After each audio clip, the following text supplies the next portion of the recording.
Here's some advice for the AP board exam. Some advice for answering the free response questions is read, and read some more.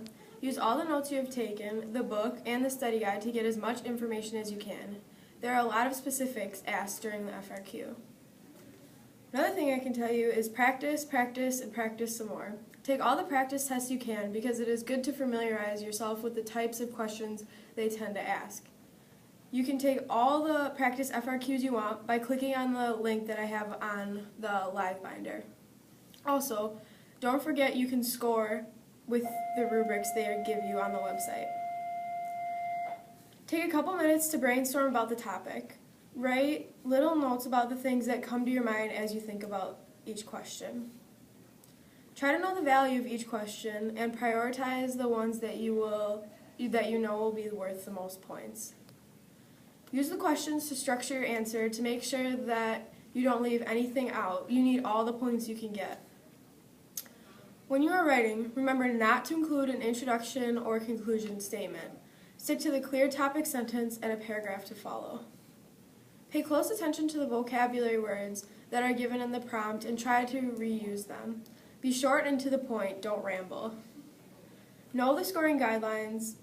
The scores are looking for a thorough understanding of the material and a good argument. Here are some words that can be tricky sometimes.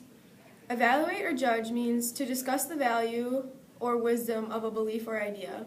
Analyze is to evaluate each part of a whole systematically. Identify is to name something, typically members of a group. Define is to explain what something means. Discuss is to provide detail and examples of something. Describe means to create a picture of something with details and examples. Compare and contrast is to point out similarities and differences. Categorize is sort into groups based on traits or features.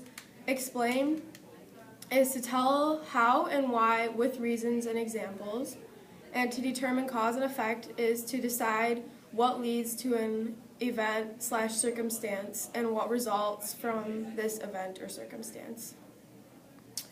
Here's some general advice for the exam. Try to take practice exams with the time frame given in the same conditions you would be while you're taking the actual exam, in a quiet room with no distractions and no food or beverages, including water.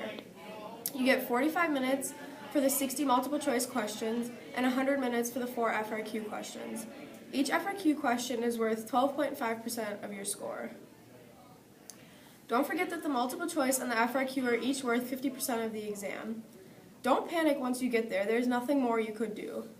No matter what, answer every question. Trust your instincts. Definitely go back and reread if you have time. However, most of the time, you will be right the first time. Here's some advice for answering the multiple choice. Thoroughly review course books and any information gathered throughout the year.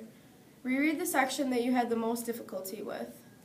Read the questions carefully, making sure to pay close attention to the not or except words. Read through all the options. It may be the right answer, but it may not be the best answer. If a part of an answer is wrong, then don't choose that answer.